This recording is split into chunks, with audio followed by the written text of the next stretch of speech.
el mundo contemporáneo, la cultura más representativa de los Andes sudamericanos es la del Imperio Inca.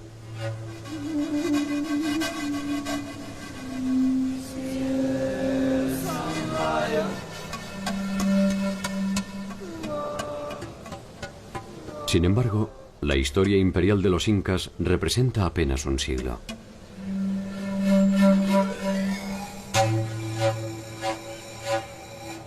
Mucho antes que ellos, en la región andina se desarrollaron muchas culturas de naturaleza deslumbrante.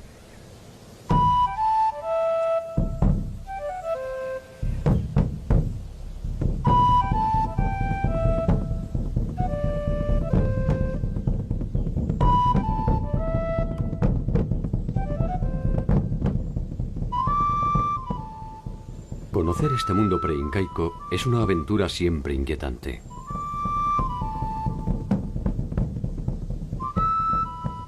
La importancia de sus estructuras políticas y religiosas, sus increíbles desarrollos tecnológicos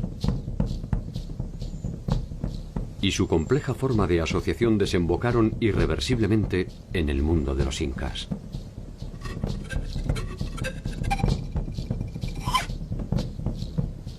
Ciudades milenarias, recintos funerarios escondidos,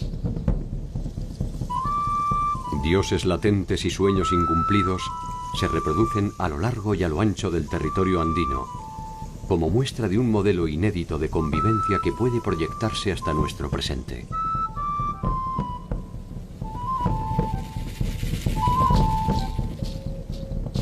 ¿Quiénes fueron y cómo vivieron los pueblos que precedieron a los incas?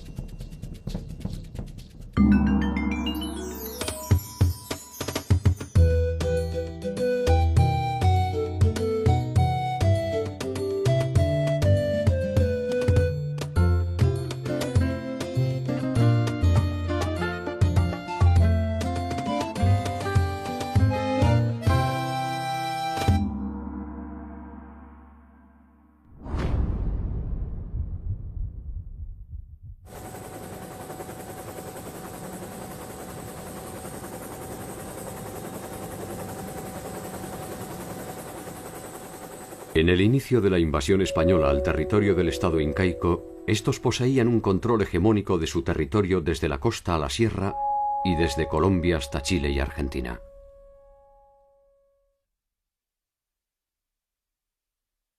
Algunos de los señoríos que los precedieron estaban bajo su órbita mediante acuerdos, y otros, sencillamente, habían sido sometidos militarmente.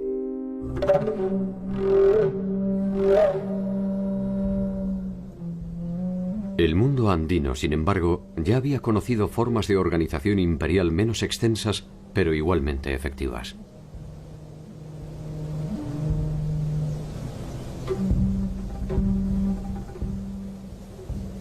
Hacia el remoto inicio de los tiempos, muchos habían intentado el sueño que coronaron los incas.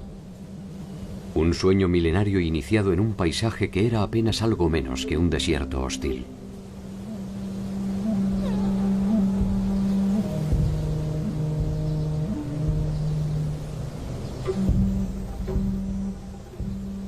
Resulta difícil pensar que allí germinaron las raíces de civilizaciones deslumbrantes.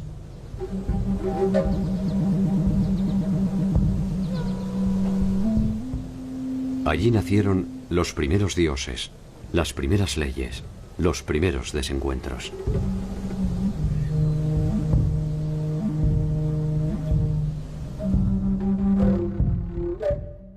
Hasta hace poco tiempo, Egipto, Mesopotamia, China e India eran consideradas por su antigüedad y complejidad como las únicas civilizaciones madres de la humanidad.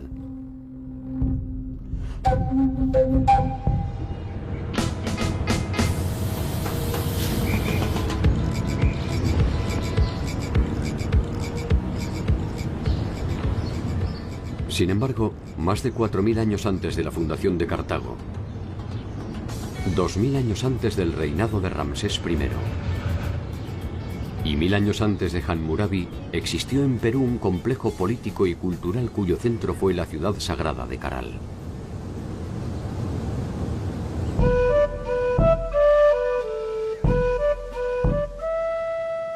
paso del tiempo ha dejado escasas huellas de la gran ciudad.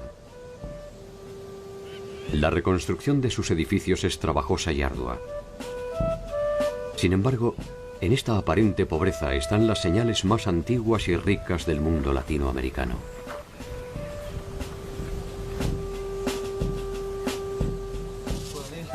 Entender qué nos dice este rastro de polvo es empezar a comprender la complejidad de nuestro tiempo.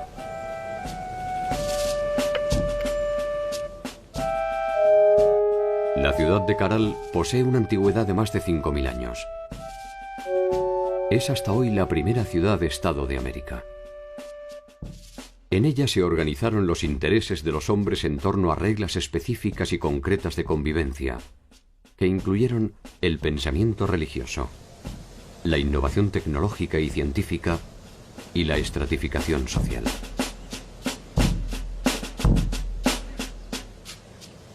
La incógnita en torno a Caral fue revelada por el equipo de arqueólogos de la Universidad de San Marcos, conducido por Ruth Sadi. Caral era un sitio arqueológico conocido por varias décadas ya. Ha destacado siempre por su arquitectura monumental y quizás por esa complejidad arquitectónica es que los colegas pensaban que era un sitio de aproximadamente 1000 a.C. A nadie se le ocurrió que podía ser más antiguo, ni a mí misma.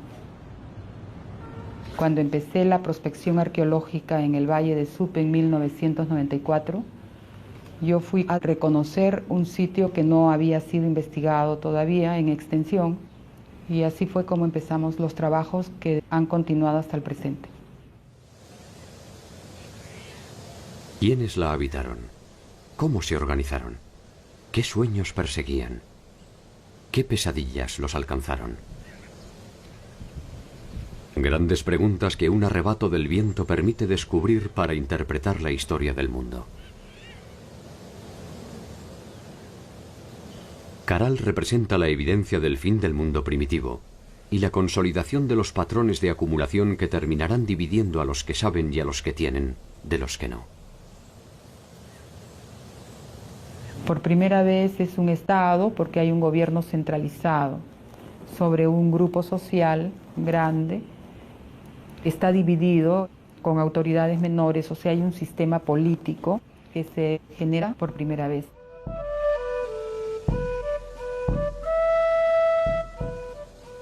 Extendida sobre una superficie de 50 hectáreas, posee 32 conjuntos arquitectónicos entre los que se encuentran el Templo del Anfiteatro, la Pirámide Mayor y la Pirámide de la Galería. No es solo Caral, son 18 asentamientos en el Valle de Supe, de diferente extensión, de diferente complejidad. Comprendió los territorios de costa, de sierra y de selva. O sea, por primera vez en el Perú se tendió un eje de interacción entre las sociedades que poblaban las diversas regiones. De modo que tenemos productos, conocimientos y experiencias que de la selva se trasladaron a la sierra, de la sierra a la costa, y todo fue un eje que enriqueció el proceso general de esta sociedad.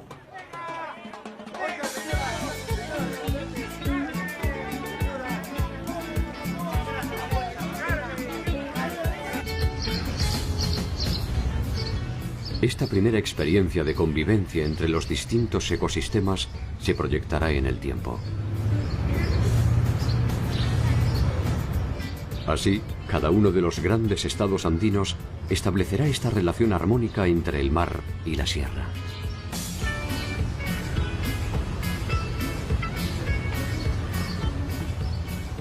La importancia que tiene el sitio arqueológico es que testimonia el proceso cultural que dio origen a la civilización más antigua de América. Y es tan antigua como los focos más antiguos identificados en el viejo continente de Mesopotamia, Egipto, India y China. Caminando entre los vestigios de la ciudad, se pueden apreciar los vastos conocimientos arquitectónicos que poseyeron sus moradores. Caral era un gran asentamiento urbano y estamos frente a una sociedad jerarquizada.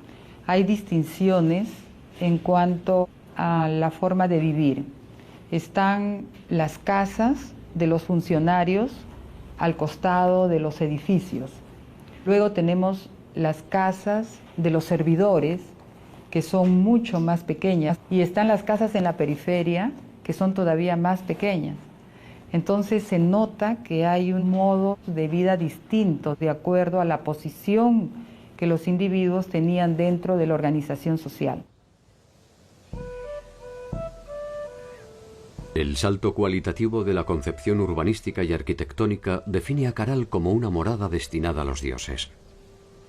Y los que ordenaron su construcción no pueden ser otra cosa que sus intermediarios. La ciudad testimonia eso. La arquitectura implica conocimientos de matemáticas, de geometría, de estabilidad, de los materiales para que una construcción piramidal de más de 20 metros no se venga abajo. Implica también conocimientos de astronomía, aplicaron conocimientos en la tecnología agraria. Entonces, todo ese cúmulo de conocimientos hizo o sustentó el prestigio de la ciudad. Reconstruir la maravilla de la ciudad es un trabajo delicado que exige a los arqueólogos su máxima atención. Cada piedra es algo más que una parte decisiva de una edificación. Sobre ellas reposan un contenido espiritual y otro político que en algún sentido son lo mismo. En esta etapa del desarrollo civilizatorio, el Estado utilizó mucho de la religión.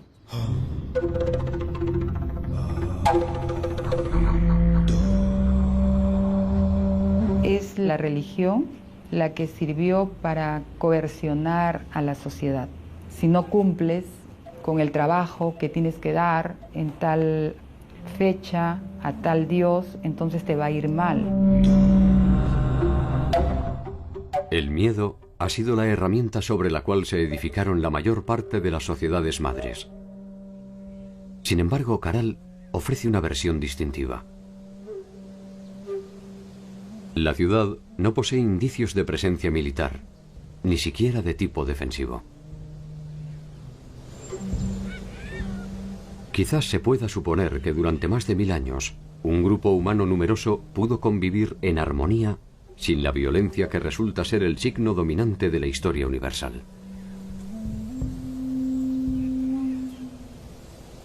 Si esto fue posible, Caral no es solo un descubrimiento, también es una esperanza. El militarismo, al parecer, surge más adelante. En esta etapa primera del desarrollo de la sociedad, el Estado representa frente a los dioses a los hombres, sigue siendo humano. Posteriormente, con el señor de Zipán, el Estado o los gobernantes son divinos. De alguna manera se puede deducir que el tiempo de los dioses fue un tiempo de paz. La hora de los hombres iniciaba su cuenta regresiva. La ciudad fue la primera víctima de estos nuevos tiempos. La ciudad de Caral fue ocupada de modo ininterrumpido hasta los 1000 años y luego de eso la ciudad fue abandonada definitivamente. Nosotros trabajamos la hipótesis de que se formaron otros polos de desarrollo en otras partes del territorio del Perú. Otras sociedades que habían estado participando sin ser el centro empezaron a desarrollar también modelos de vida civilizada, tanto en el norte como en el sur, y generaron otros focos que incorporaron otras sociedades, y eso es lo que creo yo reemplazó en prestigio a Caral progresivamente. Caral es el descubrimiento más trascendente de la arqueología reciente. Es allí donde se encuentra la matriz del mundo andino. El primer eslabón de una serie de culturas que terminarán desembocando en el célebre Estado Inca. Una cadena que exige detenernos en una serie de culturas que nos darán el ADN definitivo de un tiempo tan majestuoso como inusual.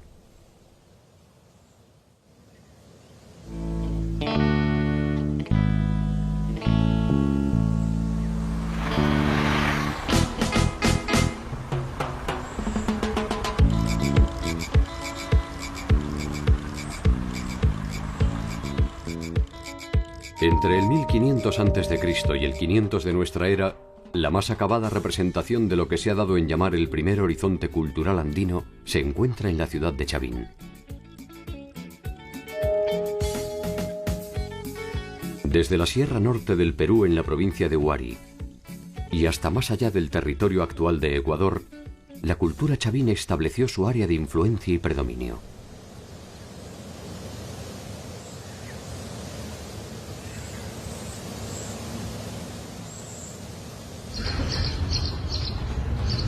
Cerca de allí, al final de su tiempo de gloria, se desarrolló otra importante cultura andina en los alrededores de Lima.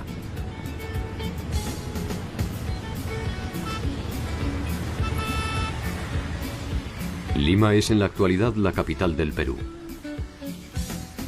Los conquistadores españoles la llamaron la Ciudad de los Reyes y establecieron allí la sede del gobierno colonial. Probablemente su estratégica ubicación cercana al mar y un interés por debilitar la influencia de la antigua capital incaica, Cuzco, determinó su emplazamiento.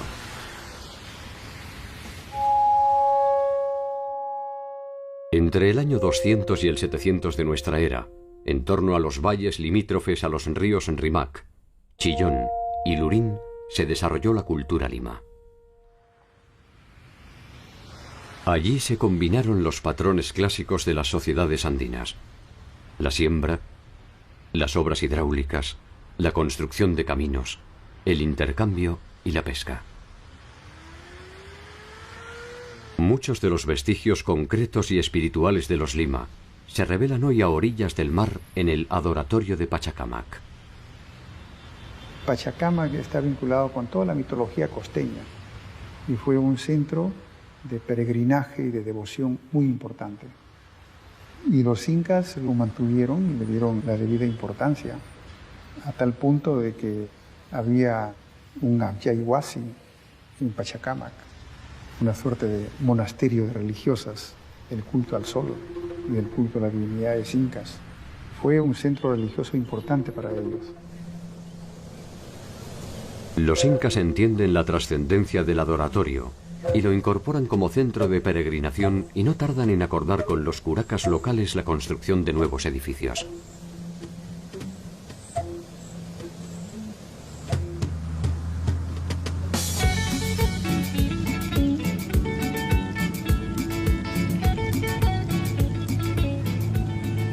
Una estrategia similar realizaron los incas cuando procedieron a la conquista del pueblo aymara en las inmediaciones del lago Titicaca. Para aquel entonces, el majestuoso centro ceremonial del Tiwanaku había sido abandonado.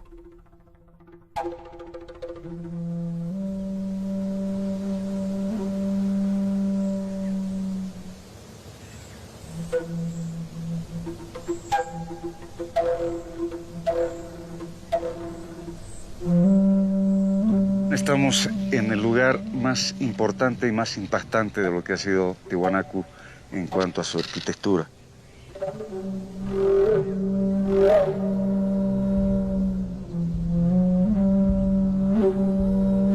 Tiwanaku es un conjunto de pueblos, un conjunto de grupos étnicos. En Tiwanaku se hablaba el quechua, se hablaba el aymara, se hablaba el puquina, se hablaba el chipaya, en fin, había una enorme cantidad de lenguas, así como pueblos. El lago Titicaca, ubicado a 3.850 metros sobre el nivel del mar, no era solamente un accidente geográfico. Era el símbolo de un imperio milenario en el que se sentaron las bases de la organización andina.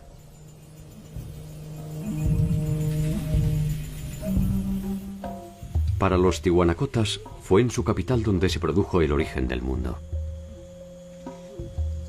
El dios creador, Viracocha, emergió de las aguas del lago Titicaca y fue él quien colocó al sol, la luna y las estrellas en el cielo y quien envió a sus auxiliares a crear los animales y las plantas. Fue él quien talló en piedra a los hombres, les dio vida y los entregó al mundo.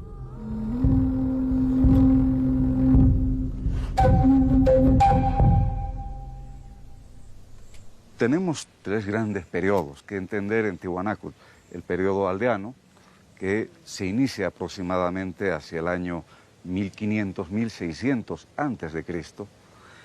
Este periodo aldeano va a perdurar hasta principios de nuestra era. A partir de principios de nuestra era, gracias a la consolidación del territorio, el aumento de la población, la diversificación en la producción, los nuevos sistemas agrícolas que se van realizando en Tiwanaku, el intercambio de productos, los excedentes, en fin, Tiwanaku se transforma en un estado. Es la época de las grandes construcciones, es la época donde hay ese predominio religioso.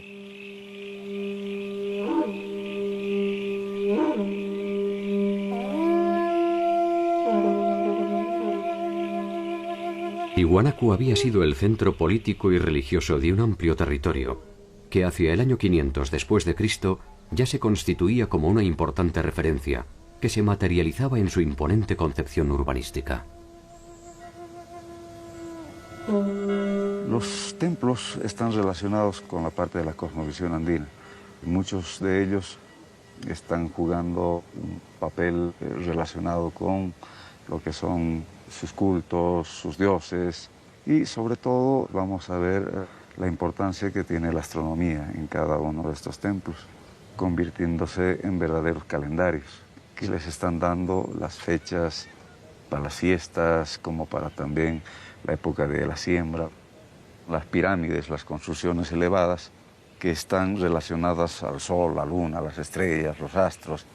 También están los dioses del Acapacha, lo que son las construcciones al nivel del suelo, de piso, como la Calasasaya.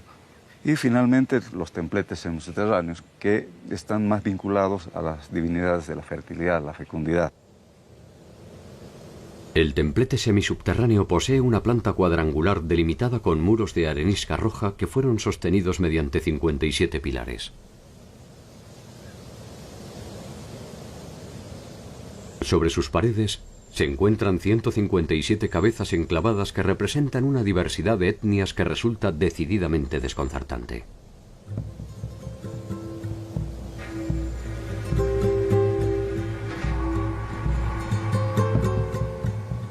Allí se representan distintas razas que de ninguna forma pudieron ser conocidas por los habitantes de Tiwanaku.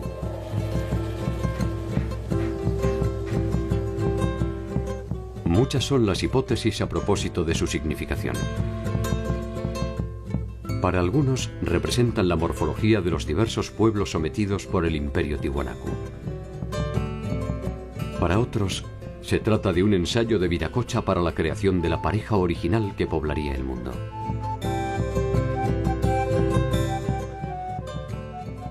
Los tiwanacotas proyectaron y realizaron obras monumentales, entre las cuales destaca la maravillosa Puerta del Sol, cuyo emplazamiento original es todavía un enigma.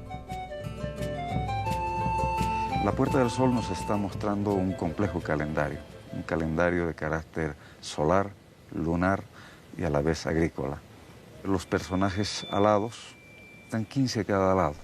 Nos muestran los 30 días del mes y vamos a tener 11 pequeños soles, más el 12º, que es el dios solar en la parte central, que nos está mostrando también esa división de 12 meses en el año.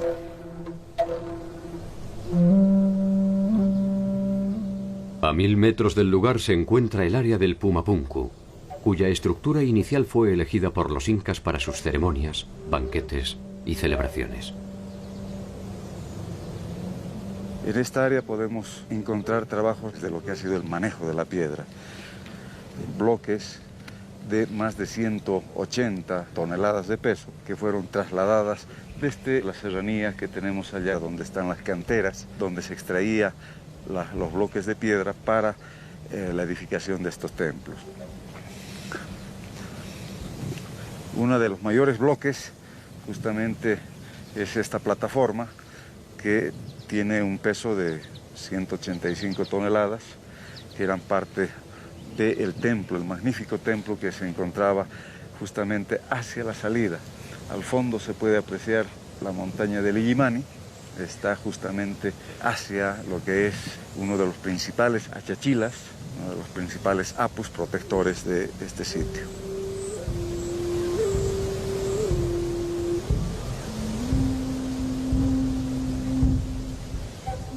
Tiwanaku tiene una gran importancia no solamente para el área del altiplano, sino también su importancia va a radicar en la influencia que ha tenido en el desarrollo cultural prehispánico en muchas culturas en gran parte de América.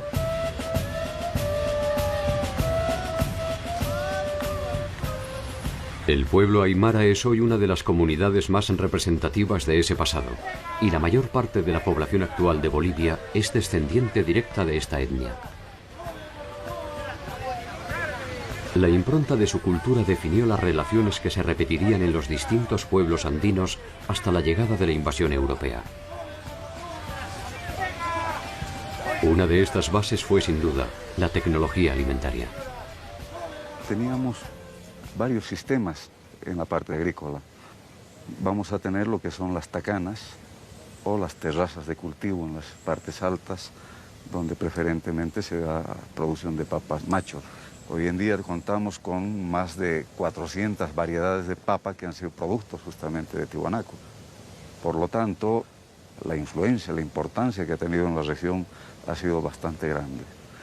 También tenemos las cochas o cotas, que son lagunas artificiales.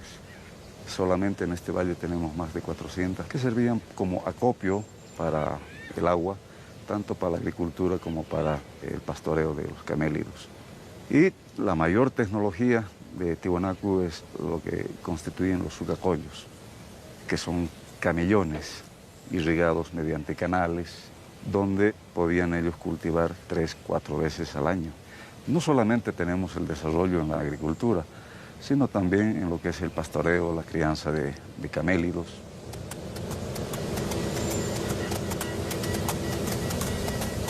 Gracias a ellos, se tornó industrial la producción de carne desecada, conocida como charqui.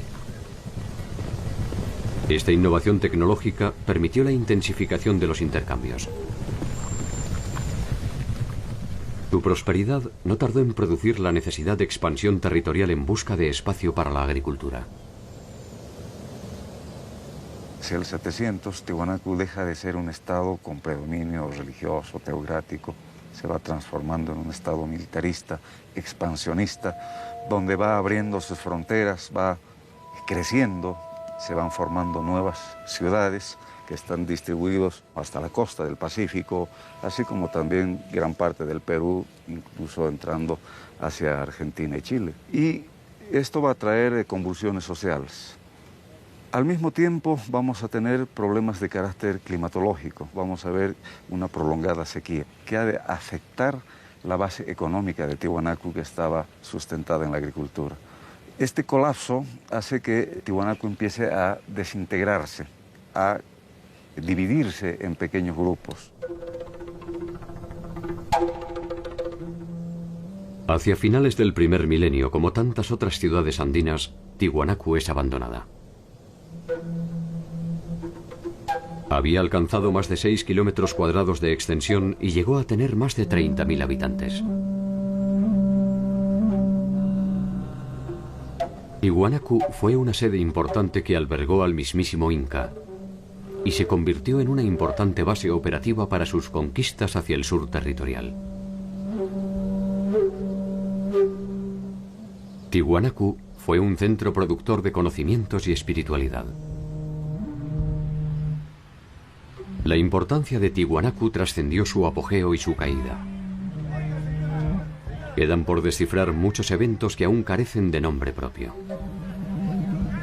La cultura, la lengua, la religión y algunas hazañas cercanas de su pueblo se han negado a sucumbir.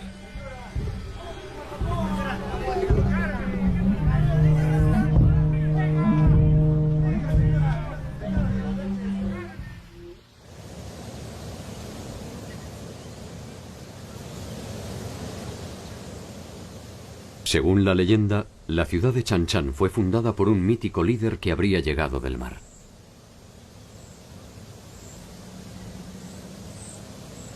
Su nombre fue Taikánamo. Con él se inicia la historia de los aguerridos Chimú, quienes ejercieron su vasta influencia territorial entre el 1100 y el 1450 de nuestra era, a lo largo de 1000 kilómetros de costa por más de 50 kilómetros tierra adentro.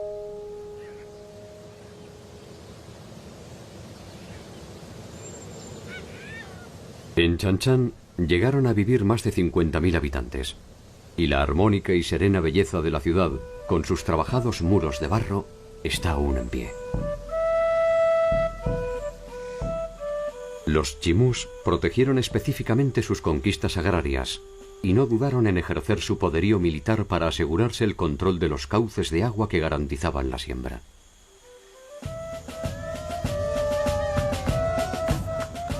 Proyectaron y realizaron acueductos, diques, canales, acequias y pozos. Combinaron el cultivo del maíz, maní, ají, algodón y palta. Su artesanía fue fundamentalmente utilitaria y desarrollaron un eficaz aprovechamiento de la totora que les sirvió para la realización de viviendas y balsas.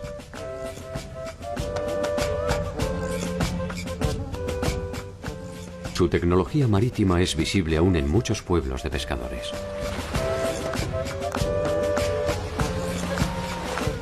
Sus conquistas se extendieron hacia el norte y el sur de Chan Chan, y nada parecía poner en duda su hegemonía. Nada hasta que se toparon con los ejércitos del Inca Pachacútec. La conquista de Chan Chan no fue una empresa fácil. Capac Chimú comanda a su pueblo cuando los incas se plantan a las puertas de su territorio. Los chimú se niegan a sumarse al Inca y por varias veces rechazan al multitudinario ejército imperial. La victoria será solo pasajera. Los incas reafirman su alianza con los curacas del Rimac y un nuevo ejército más grande y más poderoso desemboca finalmente en la rendición de Capac Chimú.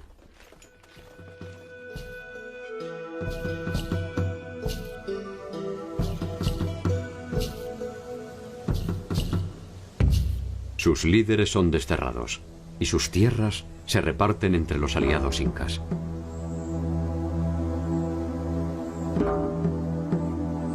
La ciudadela de Chan Chan, sin embargo, ha llegado hasta nuestros días con sus silencios de barro, para dar por sentado que cuando se trata de los chimú, ninguna rendición es definitiva.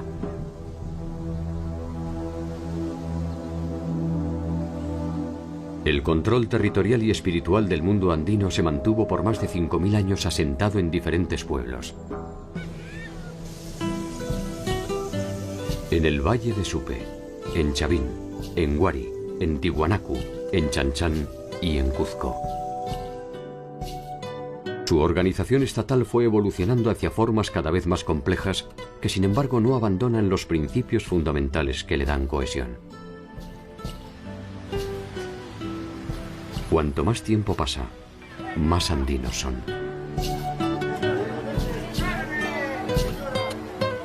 Una de las claves de su funcionamiento es la integración de todos sus habitantes en un sueño colectivo fuertemente regulado por el Estado.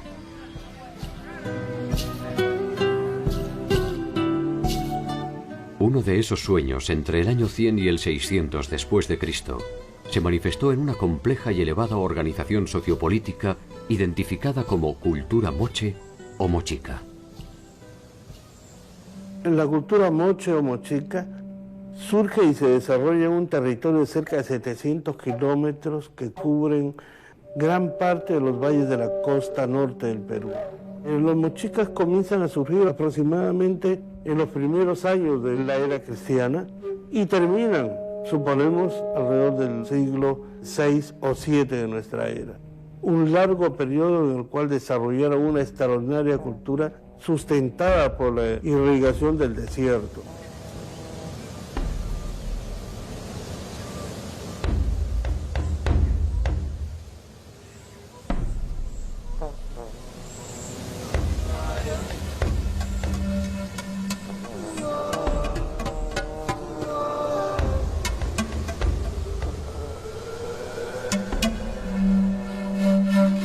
La conquista fue una de las formas mediante la cual se obtuvieron tierras, sirvientes, esclavos y riqueza. Pero sería a partir de su producción artística donde los mochicas obtendrían la eternidad que no le aseguraron las armas.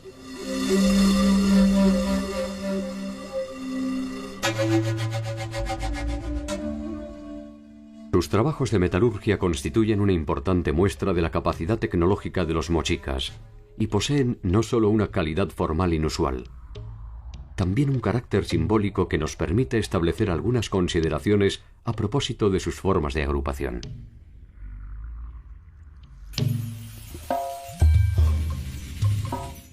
La presencia de una fuerte ornamentación en la representación de sus señores es el indicio de una sociedad jerarquizada que monopoliza no solo las decisiones políticas y militares. Es también la base desde la cual puede presumirse el carácter sagrado de sus gobernantes.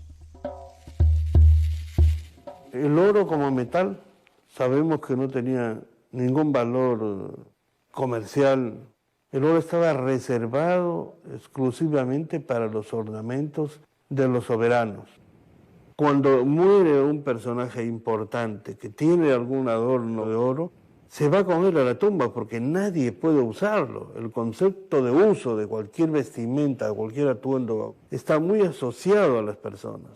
Y además, estos ornamentos debían acompañarlo para la vida en el inframundo, donde tenía que seguir ejerciendo sus mismos roles y sus mismas funciones.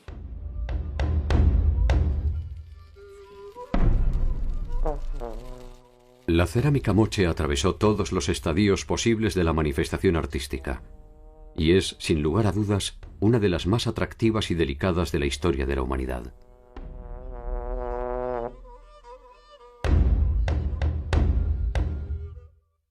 Desde los motivos abstractos primitivos hasta sus sofisticadas secuencias narrativas.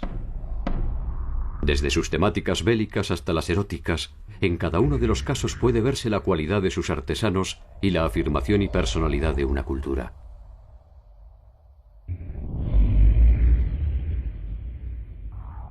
Sus cabezas modeladas poseen un grado de realismo, técnica, expresividad y sensibilidad que rara vez han logrado otros artistas quizás menos anónimos. Los mochicas fueron una sociedad cuya economía estaba basada en la agricultura, esencialmente. Fue un pueblo de agricultores del desierto. Ellos lograron la proeza de dominar el desierto, desarrollando una tecnología hidráulica que permitía desviar el curso de los ríos que bajan desde la montaña andina y usualmente se pierden en el mar, para llevarlos a las zonas secas donde no llega el agua, porque la costa norte del Perú es una región desértica. Ellos lograron desarrollar un sistema de irrigación extraordinario que incluso hoy los peruanos en esta región no podemos superarlo. En su territorio dan cuenta hoy de su grandeza dos obras monumentales, la Huaca del Sol y la Huaca de la Luna. La Huaca del Sol mide 18 metros de altura y su base rectangular tiene una extensión de 136 por 228 metros. Esta construcción piramidal es probablemente la edificación más imponente del Perú. Su significación se completa con otra huaca de menor tamaño, pero igualmente sugestiva. La Huaca de la Luna. Estas huacas son sin lugar a dudas el resultado de un trabajo comunal, probablemente alguno de los tantos servicios de la reciprocidad que exigían sus gobernantes y nos dan a entender la importancia de este centro ceremonial.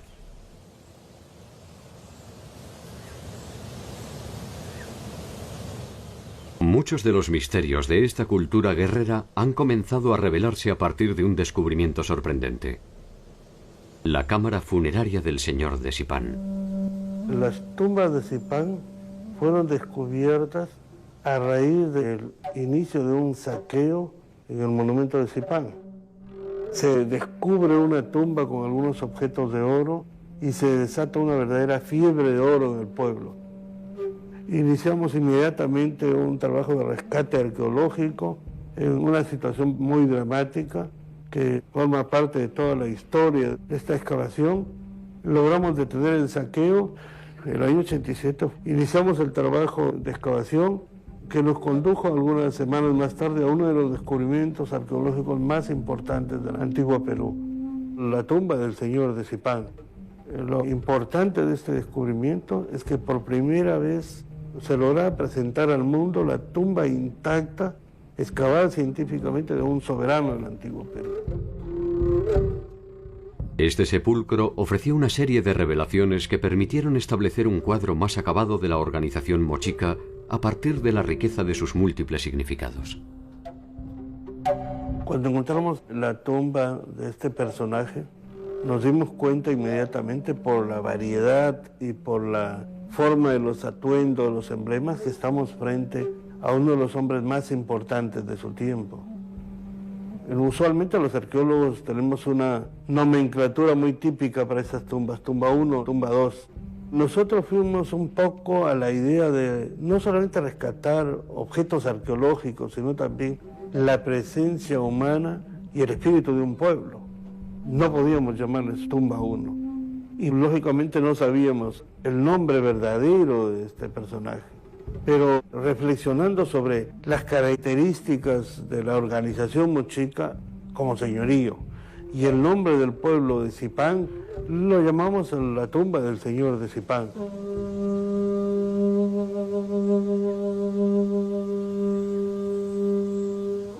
Se trata de un recinto abierto con paredes de adobe que mide 5 metros por 5.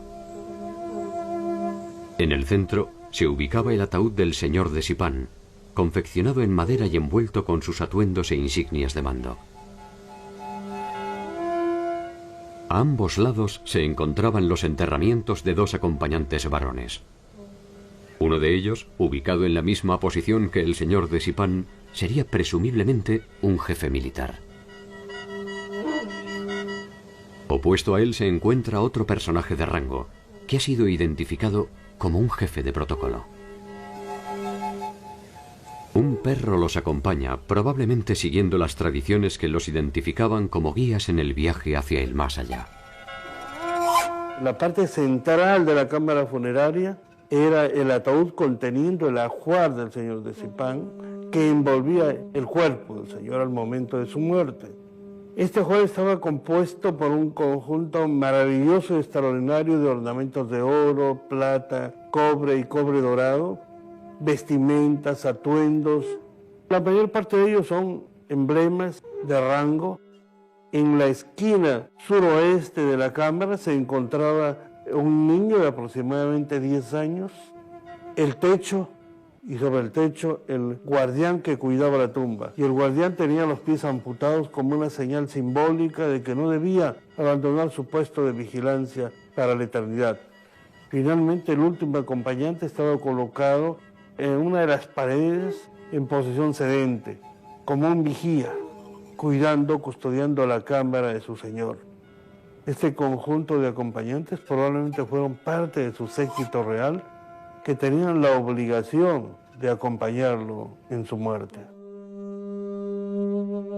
La disposición de los cuerpos y el hallazgo de más de 200 vasijas escultóricas que representan personajes de importancia definen la noción de la muerte como un viaje hacia la eternidad en la cual el noble es acompañado por un séquito que ha sido sacrificado a tal efecto.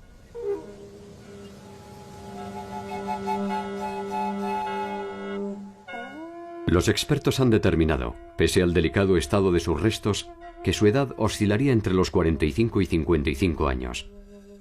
Probablemente haya sufrido una incipiente artrosis en su columna vertebral. Los estudios no pueden determinar la causa de su muerte, pero se ha descartado que ésta se haya producido de forma violenta. En Zipán se han registrado un total de 13 tumbas que pertenecen a diversas épocas y a la compleja jerarquía de los gobernantes mochicas. En la cúspide estaba el señor de Zipán con una autoridad triple, militar, política y civil. Debajo de él los sacerdotes, debajo los jefes militares y después el entorno cortesano que estaba compuesto por asistentes militares y asistentes religiosos de segundo nivel. Siempre los personajes principales al centro y alrededor los personajes de menor rango. Pero lo más importante es que cada tumba refleja el rol y función del personaje en vida. Las sociedades andinas poseían un fuerte grado religioso. La condición eterna de sus líderes implicaba un profundo ritual que probablemente se preparaba con mucha antelación. El final era percibido como un paso más en el ciclo eterno. De ello se desprende que la separación entre la vida y la muerte era observada con cierta naturalidad.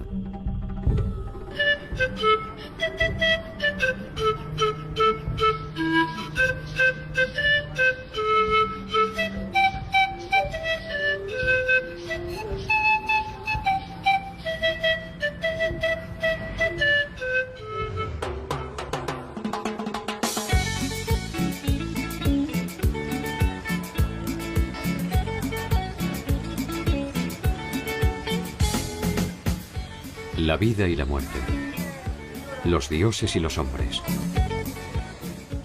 la siembra y la cosecha. La dualidad del ser andino permite explicar el mundo mediante opuestos que forman una sola entidad.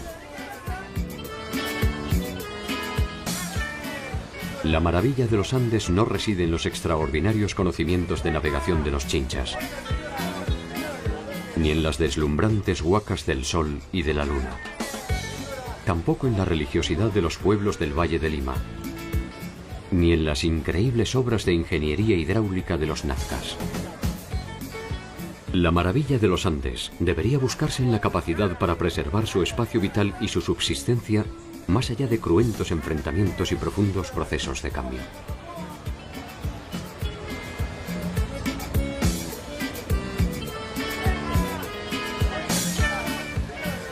Quizás sin saberlo, seguimos esas mismas huellas que nos ofrecen la oportunidad de protagonizar una nueva realidad.